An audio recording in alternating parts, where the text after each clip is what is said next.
ओम नमः शिवाय। हर हर महादेव। स्वागत है आप सभी के अपने इस यूट्यूब चैनल जीवन जीने की कला में। आइए आज के इस वीडियो को स्टार्ट करते हैं और जानते हैं अग्निकुंड से कैसे हुआ द्रौपदी जी का जन्म और शिव जी के वरदान से उनको कैसे मिले 5 पति। जी हाँ, आज की ये कथा महाभारत ग्रंथ के अनुसार एक बार राजा द्रुपद ने कौरवों और पांडवों के गुरु द्रोणाचार्य का अपमान कर दिया था।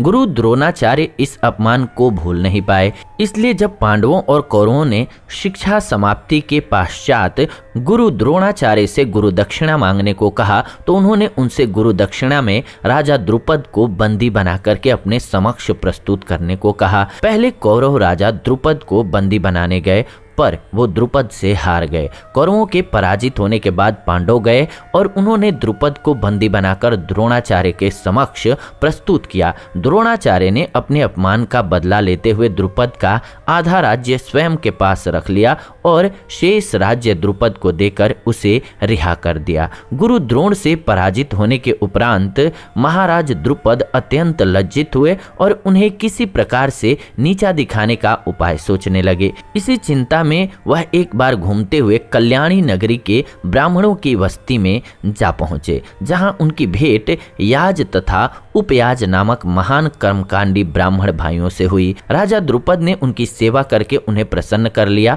और उनसे द्रोणाचार्य को मारने का उपाय पूछा। उनके पूछने पर बड़े भाई याज ने कहा, इसके लिए आप एक विशाल यज्ञ का आयोजन करके अग्निदेव को प्रसन्न कीजिए, जिससे कि वे आपको महान बलशाली पुत्र का वरदान दे देंगे। महाराज ने याज और उपयाज से उनके कहे अनुसार यज्ञ करवाया। उनके यज्ञ से प्रसन्न होकर के अग्निदेव ने उन्हें एक ऐसा पुत्र दिया जो संपूर्ण आयुध एवं कवच कुंडल से युक्त था। उसके पश्चात उस यज्ञ कुंड से एक कन्या उत्पन्न हुई, जिसके नेत्र खिले हुए कमल के समान देवी समान थे, भौहें चंद्रमा के समान वक्र थीं तथा उसका वर्ण श्यामल था। उसके उत्पन्न होते ही एक आकाशवाणी हुई कि इस बालिका का जन्म क्षत्रियों के संहार और कौरवों के विनाश के लिए हुआ है। बालक का नाम धृष्टद्युम्न एवं बालिका का नाम कृष्णा रखा गया, जो कि राजा द्रुपद की बेटी होने के कारण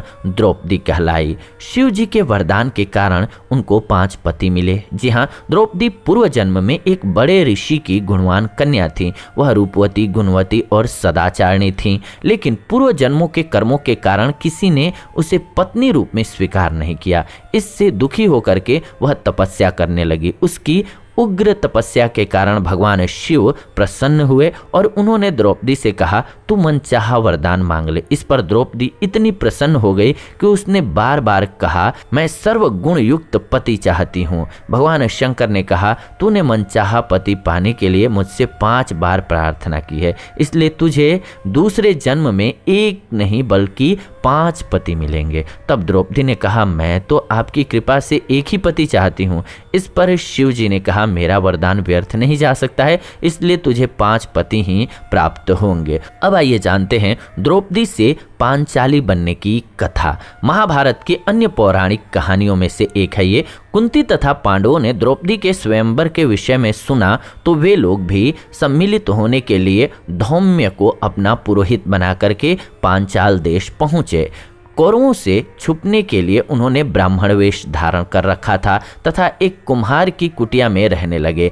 राजा द्रुपद द्रौपदी का विवाह अर्जुन के साथ करना चाहते थे। लक्षागृह की घटना सुनने के बाद भी उन्हें यह विश्वास नहीं होता था कि पांडवों का निधन हो गया है। अतः द्रौपदी के स्वयंवर के लिए उन्होंने यह शर्त रखी कि निरंतर घूमते हुए यंत्र के छिद्र में से जो भी वीर निश्चित धनुष की प्रत्यंचा पर चढ़ा करके दिए गए 5 बाणों में से छिद्र के ऊपर लगे लक्ष्य को भेद देगा, उसी के साथ द्रौपदी का विवाह कर दिया जाएगा। ब्राह्मण वेश में पांडव भी स्वयंवर स्थल पर पहुंचे। कौरव इत्यादि अनेक राजा तथा राजकुमार तो धनुष की प्रत्यंचा के धक्के से भूमिसात हो गए। कर्ण ने धनुष पर बाण चढ़ा तो लिया, किंतु द्रौपदी ने सुत पुत्र से विवाह करना नहीं चाहा, अतः लक्ष्य भेदने का प्रश्न ही नहीं उठा। अर्जुन ने बदले हुए वेश में पहुंचकर लक्ष्य भेद दिया तथा द्रौपदी को प्राप्त कर लिया। कृष्ण उसे देखते ही पहचान गए। शेष उपस्थित उपस्थित व्यक्तियों में यह विवाद का विषय बन गया कि ब्राह्मण को कन्या क्यों दी गई है। अर्जुन तथा भीम के रण कौशल तथा कृष्ण की नीति से शांति स्थापित हुई तथा अर्जुन और भीम द्रौपदी को लेकर के डेरे पर पहुंचे। उनके यह कहने पर कि वे लोग भिक्षा लाए हैं, उन्हें बिना देखे ही कुंती ने कुटिया के अंदर से कहा कि सभी मिलकर के उसे ग्रहण करो। पुत्र वधू को देख करके अपने वचनों को सत्य रखने के लिए कुंती ने पांचों पांडवों को द्रौपदी से विवाह करने के लिए कहा। द्रौपदी का भाई धृष्टद्युम्न उन लोगों के पीछे पीछे छुप करके आया था। वह यह तो नहीं जान पाया कि वे सब कौन हैं, पर स्थान का पता चला करके पिता की प्रेरणा से उसने उन सबको अपने घर पर भोजन के लिए आमंत्रित किया। द्रुपद को यह जान करके कि वे पांडव हैं बहुत प्रसन्नता हुई, किंतु यह सुनकर के विचित्र लगा कि वे पांचों द्रौपदी से विवाह करने जा रहे हैं। तभी व्यास मुनि ने अचानक प्रकट होकर के एकांत में द्रुपद को उन छहों के पूर्व जन्म की कथा सुनाई कि एक बार रुद्र ने 5 इंद्रों को उनके दुर्अभिमान स्वरूप यह शाप दिया था कि वे मानव रूप धारण करेंगे। उनके पिता क्रमशः धर्म,